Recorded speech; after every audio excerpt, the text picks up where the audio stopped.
I will explain what ARIMA is in very simple terms, and then we will build an ARIMA model step by step using Python. Even if you are new to time series or statistics, you will be able to follow along.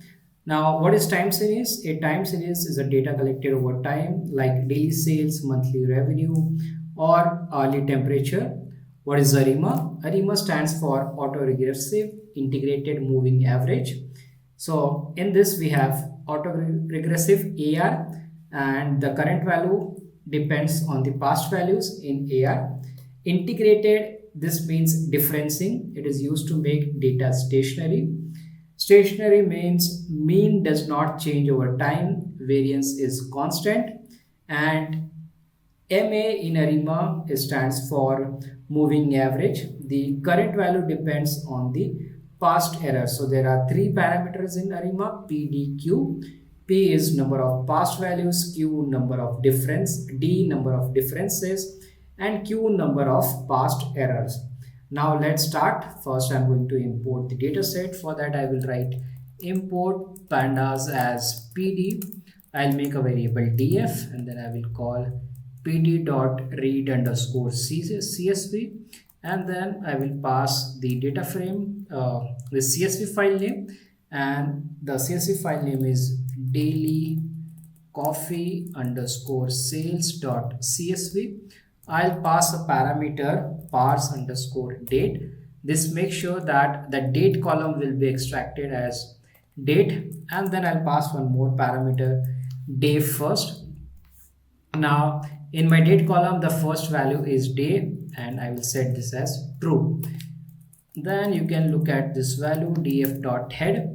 These are the two columns in the data frame. So date is the time at which the data was collected, and sale is the coffee sales, how many coffee were sold on that given date.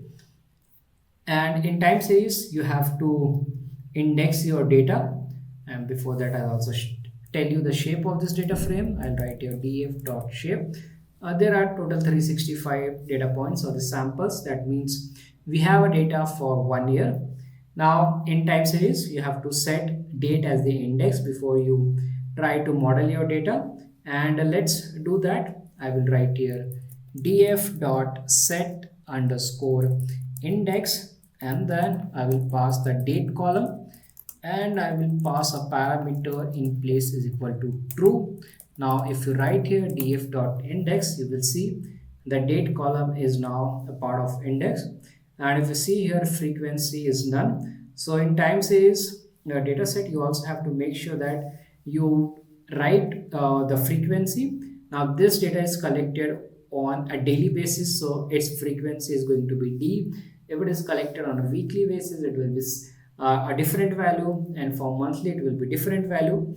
So I will set that. I will write here df. I will assign it to df only, df dot as frequency, and then I will write this as d. Now I have set the frequency for this data set.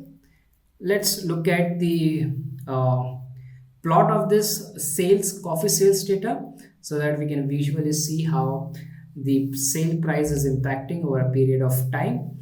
I'll write here import matplotlib dot py plot as plt percentage matplotlib inline.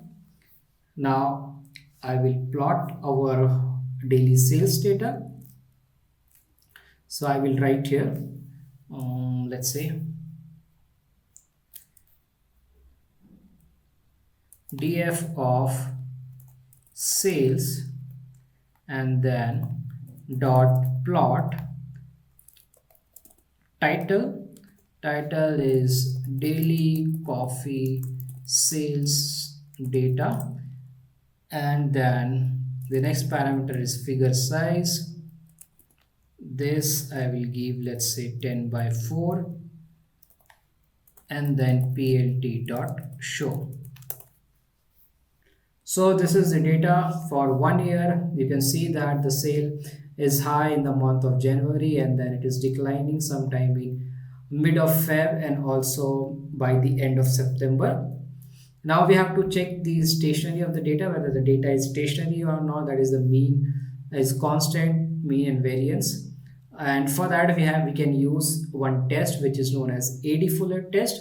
So let's do that test here. And for that I will import from Statsmodels dot tsa dot stat tools import AD Fuller, and then I will assign this result of this AD Fuller test to a variable which is result underscore ADF is equal to AD Fuller and then DF of sales, and I will print this.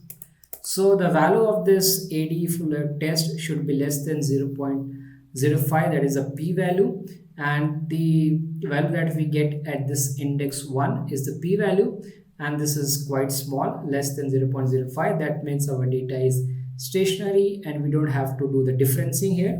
So we can go to the next step, and the next step is to find the value of P and Q. That is, we can find that using ACF and PCF plot. So let's do that.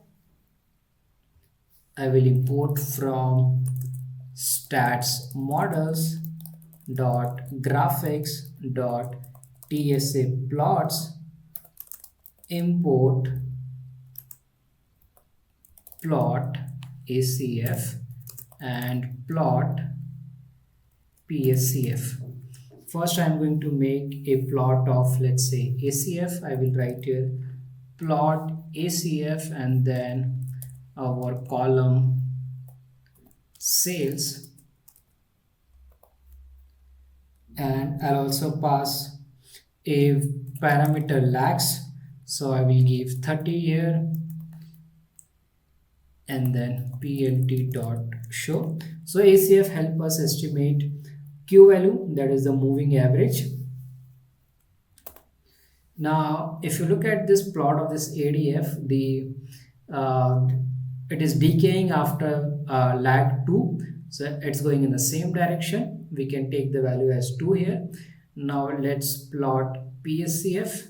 So I'll just copy this from here and then I'll paste it here, and instead of ACF I will put here PSCF, and let's see.